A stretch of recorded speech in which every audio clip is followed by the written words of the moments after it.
welcome back. You haven't missed much. We're working on the 28 Model A. So far, I haven't done a whole lot just because I've been waiting on things. I got the spacer slash adapters to be able to go from 4 3/4 to the 5.5 pattern that the wheels are. So I got those on. They're Loctited and torqued.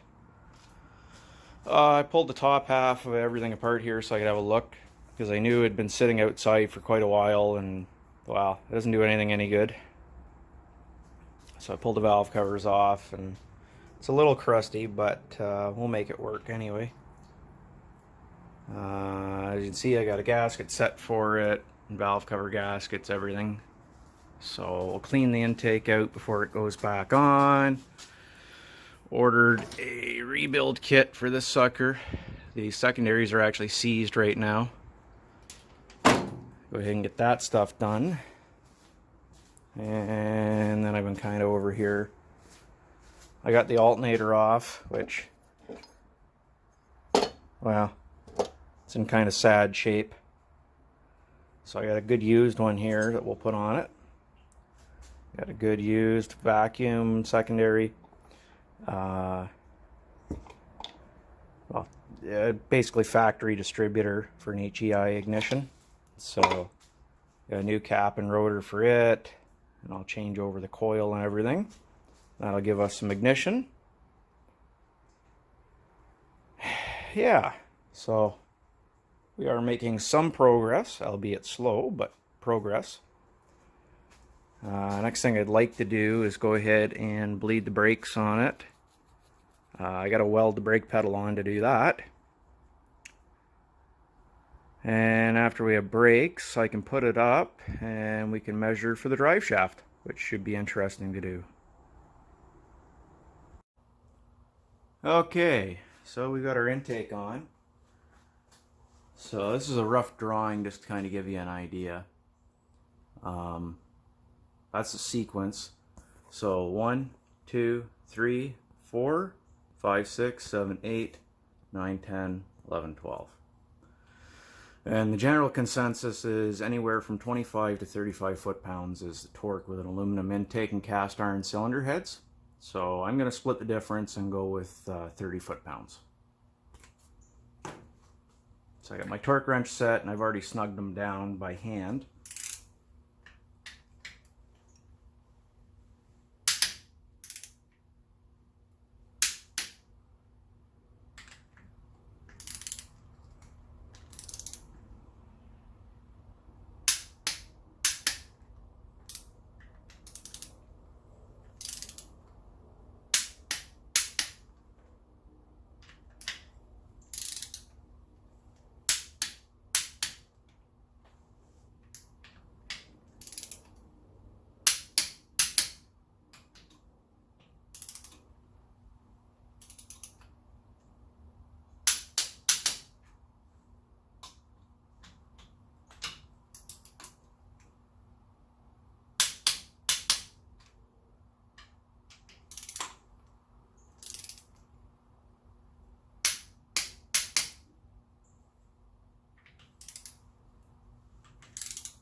Okay, and that's our intake back on now. So the next thing I'll do is I'll go ahead and I'll put this valve cover on. I'm going to leave this one off for now so we can watch our valves, so we can set it to number 1 on top dead center.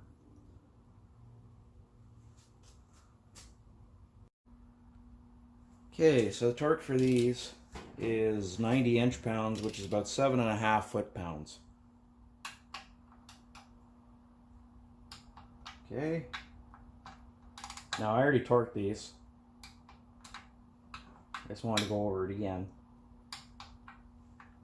And like I said, once I have this thing running and it's ran up to temperature and back, I'll go ahead and check the torque on everything again.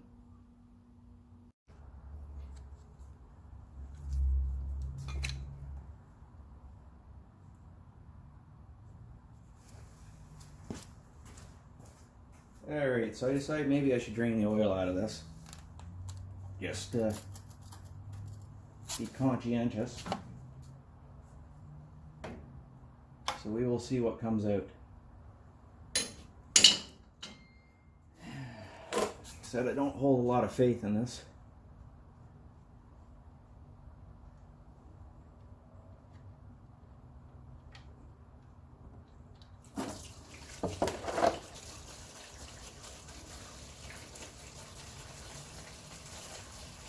Apparently I didn't hold a lot of faith in it for good reason.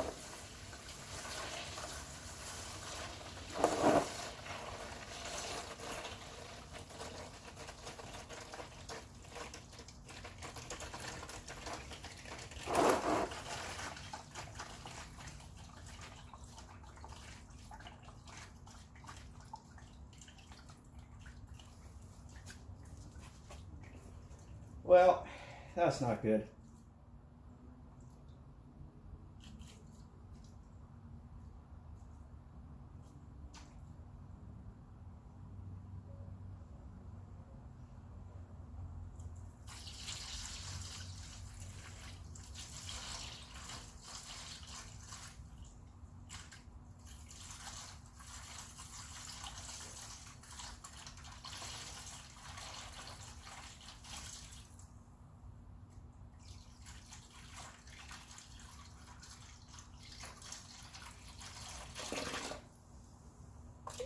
Oh look, oil, kind of.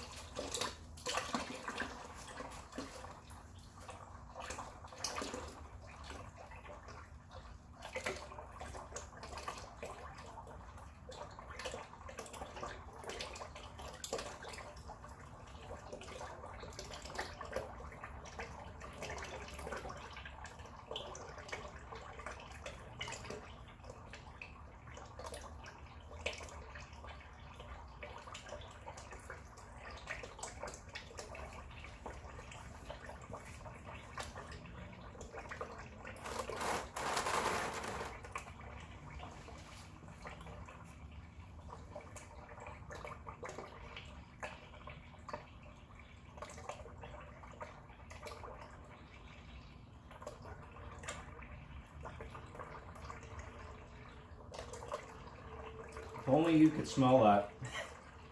Yeah, it's pretty bad.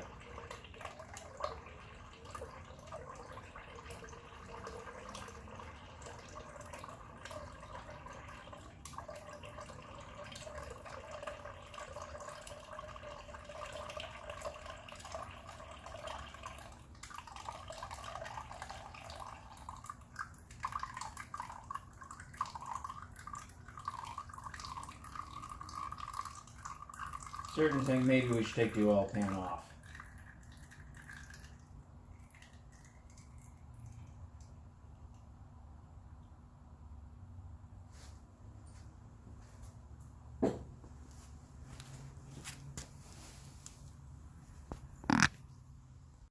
Okay, so I've been kind of picking away at little stuff today.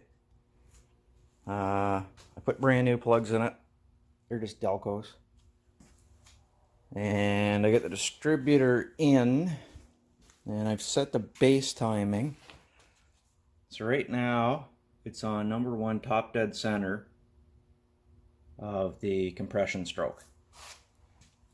And what I've done is, see, I've dropped the distributor in and I've timed it.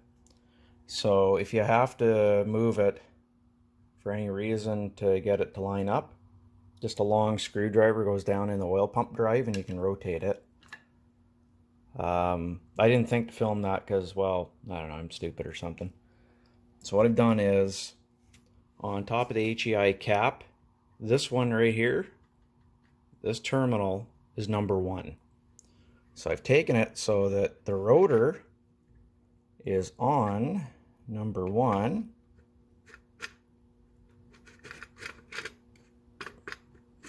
There we go. Is on number 1. And what I've done is I've set it so that the distributor is kind of neutral right now, right? So we can retard it or advance it as we need to, with lots of room either way.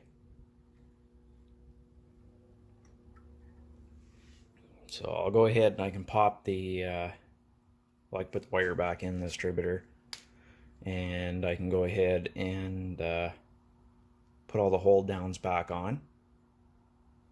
Of course, we'll leave the distributor hold down loose so we can adjust it when we get that far. But that gets us one step further forward. Now I can straighten out the valve cover and put it back on this side now that I know that my distributor's set up okay. Okay, so we're working on headers. I dug out, I had a whole bunch of header hardware and welded on these resonators on the end of it because the guy that owns the car decided that headers are loud when they're open. So did this one and put it on already and fed all the wires and put the cap and rotor on and all that crap. So I'm using Remflex. I've always had problems up until the last few years with exhaust leaks, especially on that. So I bought a set of these gaskets and I put them on that truck, and I've never had an exhaust leak since. So I started using the Remflex header gaskets on everything, and I haven't had an exhaust leak on anything since. So for, you know, an extra $10 or $12, well worth it in my opinion.